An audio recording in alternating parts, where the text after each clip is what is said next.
Everyone talks about the power of data-driven instruction, but what does that actually look like? Look no further than iExcel, the ultimate online learning and teaching platform for K to 12. iExcel gives you meaningful insights that drive real progress, and research can prove it. Studies in nearly all 50 states across the US show that schools that use iExcel outperform other schools on state tests. Educators who use iExcel love that they can easily see how their schools are performing in real time to make better instructional decisions. And iExcel doesn't stop at just data.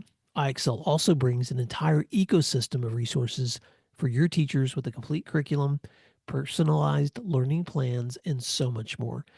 It's no wonder that iExcel is used in 95 of the top 100 school districts. Ready to join them? Visit iexcel.com/PM to get started. You're listening to Monday Matters, a Principal Matters podcast production.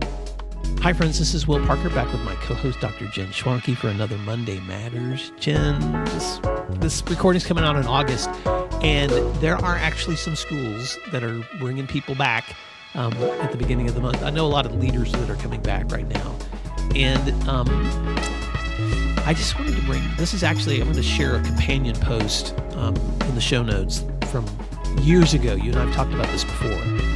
And so this one is actually pulled a post from like 2019 of just notes I like to share whenever I'm stepping into the first days of school. And so, first of all, welcome back. I hope you were having a great summer. How's the heat in Ohio? It's been really hot here in Oklahoma. It's brutal. It is absolutely brutal. Yeah. I have nothing kind to say about that. I actually would prefer heat over cold, so there's that. But yeah, we have something not in common, because I would rather bundle up. It's like in the heat, I just am so frustrated that I can't do anything about it. In the cold, I can do something about it.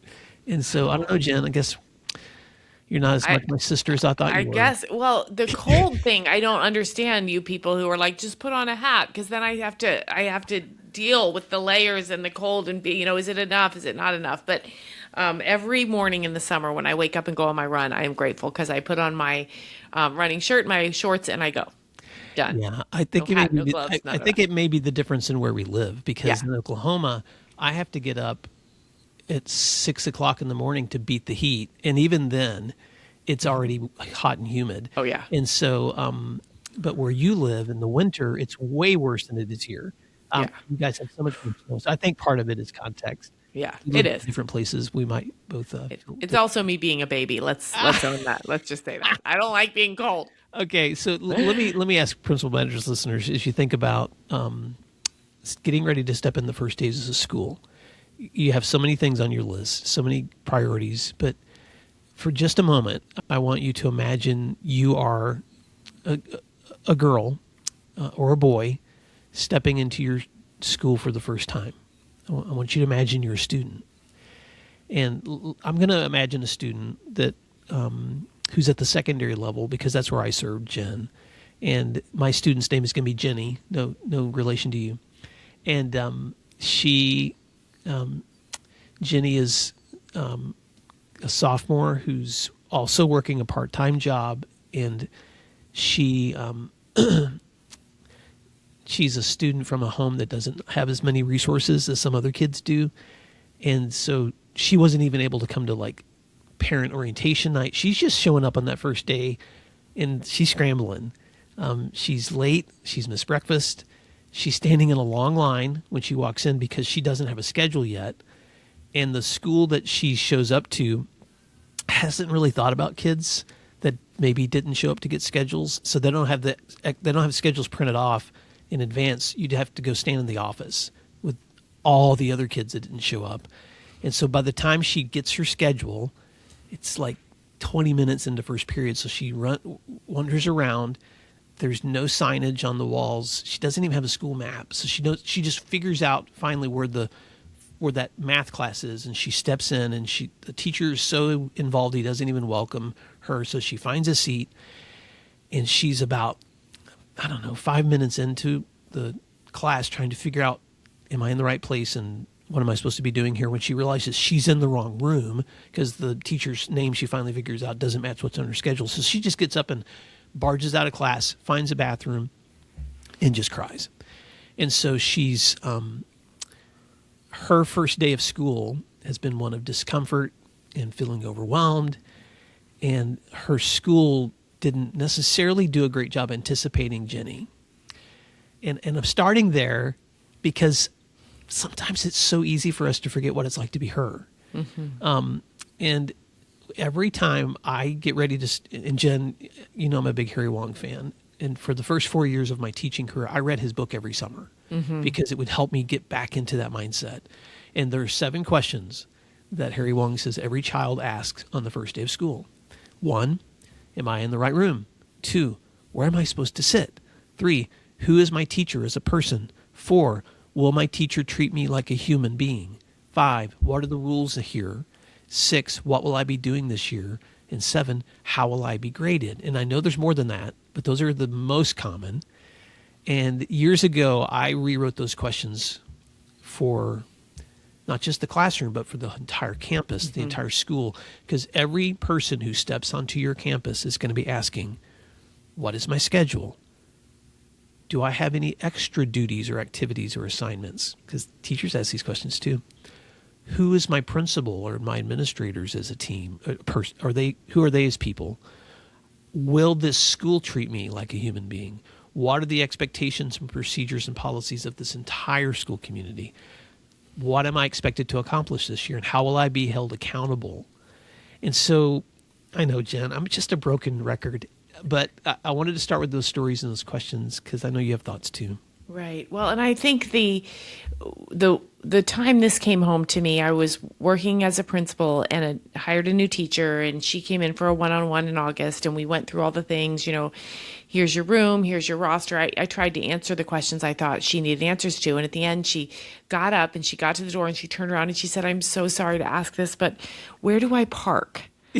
And so from that day forward, I started to make a list of questions, and I would ask new teachers later in the year, tell me what I didn't help you with. Yeah. And, things like that. Even when you set up the phone call and say, when you get here, go around the back of the building. You can have any parking spot. Now, there are some that we set aside for parents or whatever, you need to say. You can't possibly remember it all. And there is the informal coaching and mentoring that teachers will get from others. But to the best of your ability to make those kind of questions not scary or as if they're insurmountable, I think is a way, just like Jenny, you don't have to have anybody tuck into the bathroom to get a good cry. Oh, what a great reminder. I've told this story before, but one time I was in a hospital when our son Jack was going through a crisis in 2nd grade. And so I'd been there for days, and he recovered wonderfully. But I was standing in the hall looking for a place to get coffee, and I saw this doctor walk by in a lab coat, and he was surrounded by all these young people.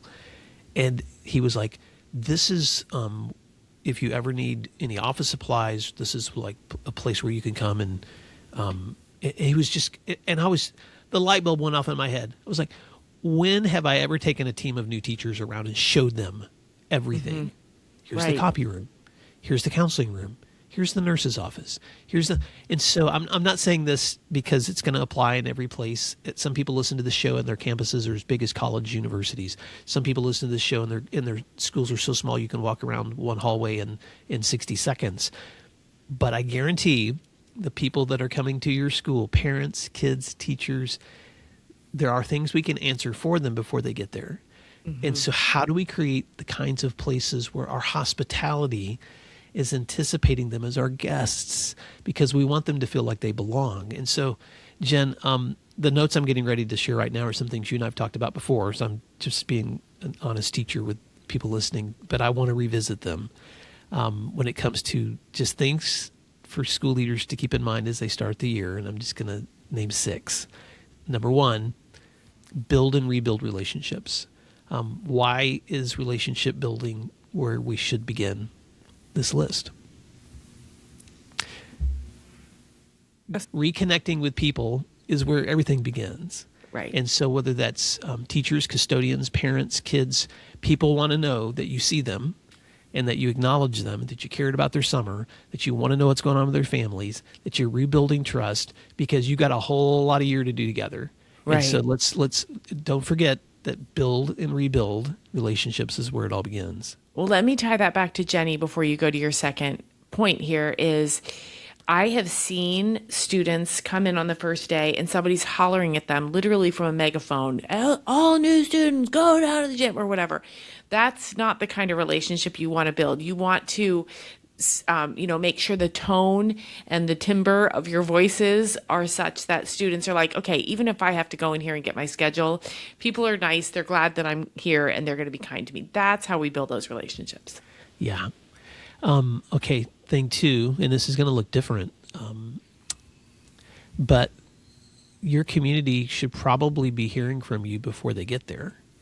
And so whether that's technology, social media, newsletters, man, Jen, it's been a long time since you and I have been in the building as building leaders. And so, but I'm on the other side of that now. But what are some ways that we can be sharing with people before they ever get there? Well, I think throughout the summer, some social media posts, some emails, parents will never say, oh gosh, I wish I had gotten less communication from the school. They may be annoyed at the number of emails, but through July and August, just send a few emails that say, hey, we're working hard. We can't wait to welcome your students, those kind of things to make sure that everybody knows you're on it, you got it, and the doors are going to be open on this day at this time, and making sure that people in the community know what's going on. Yeah. All right. That's number two. Number three is let's visit our systems again. Let's look at our organizational and management.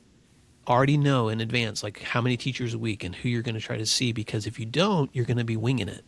Right. And it's going to end up creating a system where your teachers don't feel valued. And I'm going to say, repeat exactly what you just said. Rely on that team. My favorite question was always, all right, guys, what are we forgetting? What are we forgetting? And there's guaranteed to be somebody in that room who's like, oh, we forgot to put the sandwich board out front, driving people to the right door, or whatever it is. Make sure you are asking your team, what are we forgetting? All right. Number four, define responsibilities. So if you lead a team, I'm thinking this right now of a principal friend who's got a team of 5 principals. I've got friends that are solo principals, but there needs to be some place where I can look and see what are my responsibilities and what are yours. And if that's something you've done in the past, then you rework that. If it's not something you've done before, you begin to have conversations with both. A lot of this is non-instructional staff too, of just knowing people's what I call key responsibilities and making sure that they're confident that this is what their job is. Jen, I've told that story many times of sitting down with my staff and asking people to help me learn what they do, and us creating those lists together if we'd never had one before. But I think that's an important way to help people feel confident as they step into a year 2. That's absolutely right. And defining responsibilities, I recorded an episode not too long ago that will come out in October. I'm not going to tell you guys who it is, but his big thing is let's not delegate, let's empower. And I think that can be folded up into these defined responsibilities. You're empowering others to help make your job easier, honestly. Oh my gosh, yeah. Well, I will mention a guest that's going to be coming out in November, because I just finished a book by Justin Bader and Keith Fickle called Cultivate and Activate, Building Teacher Capacity.